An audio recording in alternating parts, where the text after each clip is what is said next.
కేసీఆర్ ప్రచారంలో పాల్గొనకపోవడం direct indirect గా ఆయన జూబ్లీస్ మీద ఫోకస్ పెట్టకపోవడం వల్లనే కాంగ్రెస్ గెలిచింది తప్ప ఒకవేళ కేసీఆర్ వస్తే వారు వన్ సైడ్ అనే ఒక చర్చ కూడా బీఆర్ఎస్ సోషల్ మీడియా కొత్త చేస్తుంది. బీఆర్ఎస్ ఇంటర్నల్ చర్చ జరుగుతుంది. కేసీఆర్ ప్రచారానికి వస్తే మీరు గెలిచేటోళ్ళైనా అంత మెజార్టీ వచ్చే అవకాశం ఉండేనా?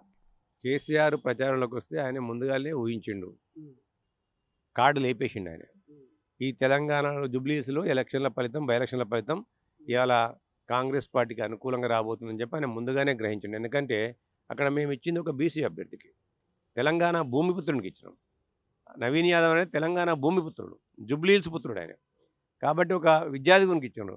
కాబట్టి ముందే ఊహించి ఆయనే నేను వస్తే ఇలా ఆయన 23వ సంవత్సరం ఎలక్షన్లలో చాలా తిరిగిండు. ఆయన 2 రకాల పోటీ చేసిండు, ఒకడ ఓడిపోయిండు, తెలంగాణ ప్రజల వాళ్ళ స్థానం మీద చూపించిండు.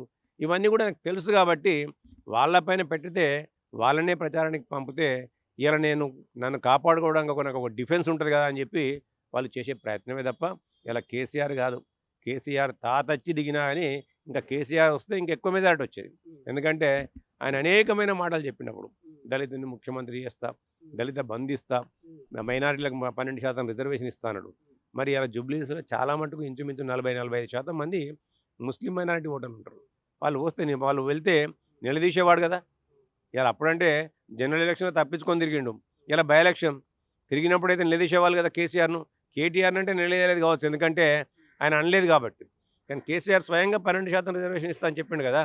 ఇలా 12% రిజర్వేషన్ ఎక్కడని చెప్పి నిలదీసేది కదా. దాంతోపాటు ఇంకా మాకు ఓటు పెరిగేది ఇవాళ.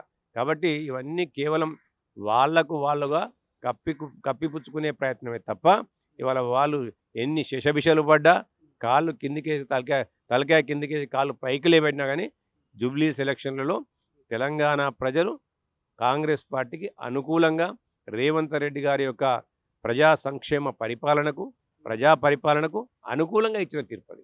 అసలైన తొలి వెలుగు. ఫాలో వాట్సాప్ @తొలి వెలుగు official.